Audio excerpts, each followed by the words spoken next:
بسم اللہ الرحمن الرحیم۔ السلام علیکم ورحمۃ اللہ۔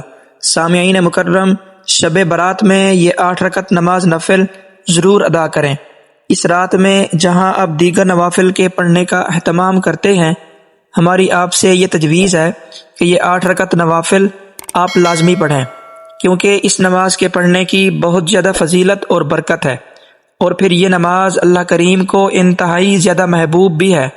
اس نماز کی فضیلت کے حوالے سے نبی کریم صلی اللہ علیہ وسلم نے فرمایا کہ فرض نمازوں کے بعد سب سے افضل نوافل، یعنی کہ فرض نمازوں کے بعد نوافل میں سب سے افضل نوافل ہیں۔ یہ اس لیے ہماری آپ سے یہ تجویز ہے کہ اس رات میں، یعنی کہ شب برات، چونکہ نوافل کا کثرت سے پڑھنے کا ایک ماحول بنا ہوا ہوتا ہے، اس لیے اس رات میں یہ نوافل پڑھنا آپ بالکل بھی مس نہ کریں۔ اب ان کے پڑھنے کا کیا طریقہ ہے، ان کا وقت کب شروع ہوتا ہے اور پھر کب تک باقی رہتا ہے، اس نماز کی نیت کیسے کریں، اور پھر اس میں کون کون سی صورتیں پڑھنی ہوں گی، مکمل ڈیٹیل آپ لوگوں سے شیئر کر رہے ہیں۔ ہماری خواہش یہ ہے کہ اس ویڈیو کو آخر تک سنیے تاکہ بات آپ اچھے طریقے سے سمجھ سکیں۔ سب سے پہلے تو یہ جان لیں کہ اس نماز کا وقت کب شروع ہوتا ہے اور پھر کب تک رہتا ہے۔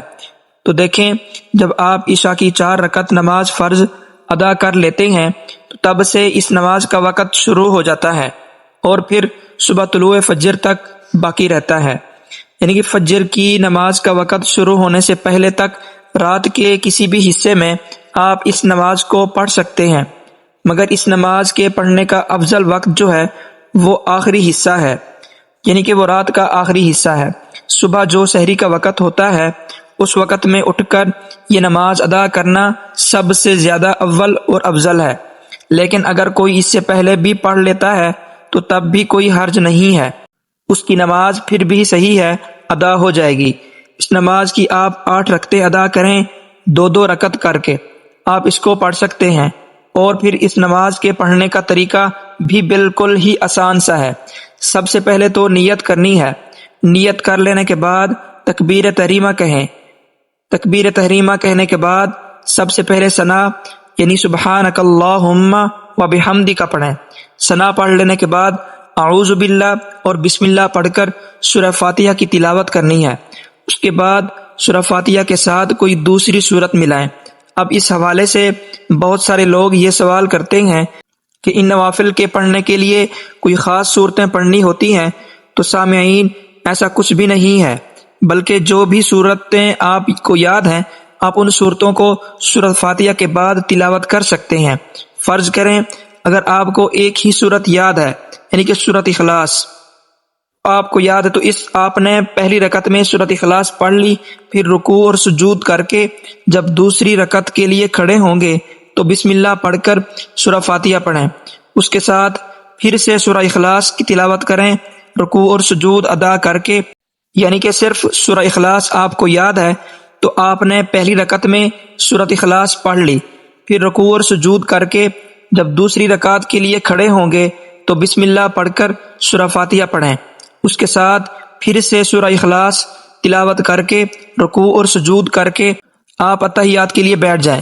اتحیات، درود اور دعا پڑھ کر دائیں بائیں سلام پھیر لیں۔